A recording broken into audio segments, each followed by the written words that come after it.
درود، آریانا هستم. به کانال خودتون خوش اومدید. توی این ویدیو قصد دارم براتون ارسال انرژی انجام بدم با کمک کاسه تبتی و کریستال ها که یک مقدار پاکسازی بشه فرکانس و انرژیتون و حال روحیتون بهتر بشه. ابتدا این جار و کریستال رو برمیداریم. کریستال های سیترین برای ثروت، جذب پول، روز کوارتز برای عشق و کوارتز شفاف هم برای آرامش و بالا رفتن فرکانستون و انرژیتون. حالا به صدای این کاسه تبتی گوش کنید، چشماتون رو ببندید و نفس‌های عمیق بکشید تا پاکسازی بشید.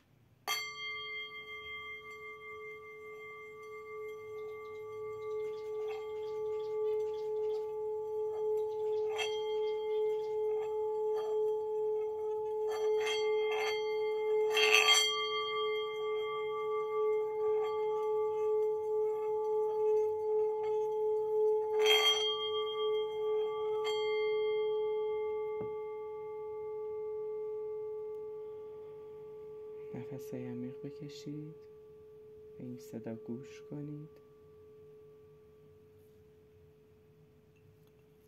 دوباره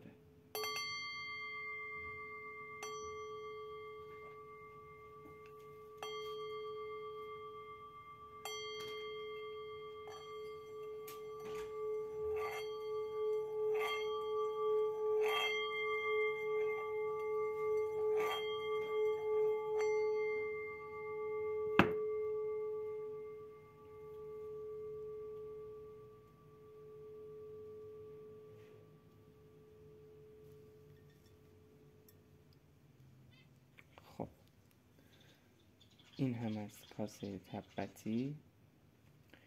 حالا به این کریستال های سیترین نگاه کنید. من بیارمشون بالاتر. این قسمت برای جذب رزق، برای روزی، برای پول. نفس‌های عمیق بکشید و فرکانس پول رو دریافت کنید.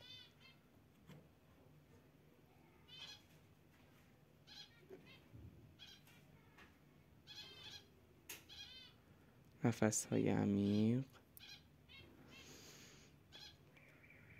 خب، این پاکسازی برای بخش پول و رزق و روزیتون.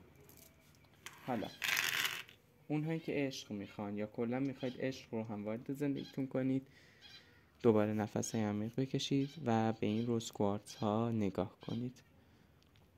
نفس‌های عمیق بکشید، دم باز دم،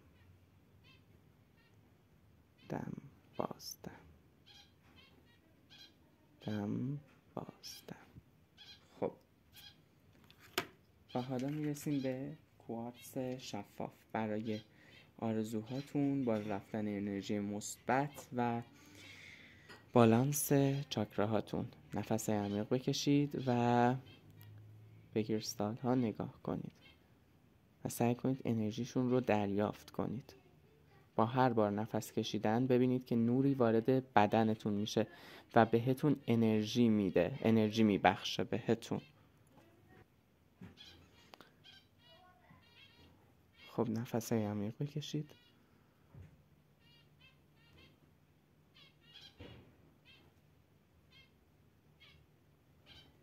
خب، این تا اینجای کار. و در آخر میرسیم به دریافت انرژی این کریستال.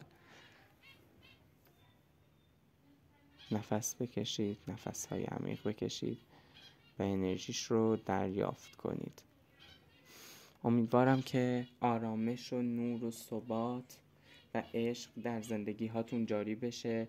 پر از رزق، پر از روزی، پر از عشق، پر از شادی رو تجربه کنید. خب، لطفاً اگر از این نوع ویدیوها دوست دارید، ویدیو ارسال انرژی یا کلاً همسو شدن با فرکانس کاسه تبتی یا کریستال ها، حتما لایک کنید، توی کامنت ها برای من بنویسید که راجع به چه چیزی براتون ویدیو بذارم.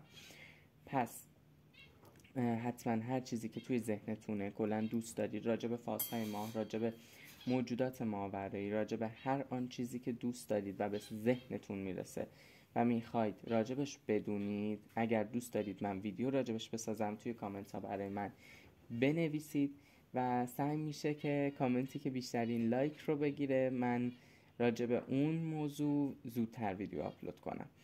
امیدوارم که از این ویدیو لذت کافی رو برده باشید. لایک و سابسکرایب فراموش نشد. تا ویدیوهای بعدی، بدرود.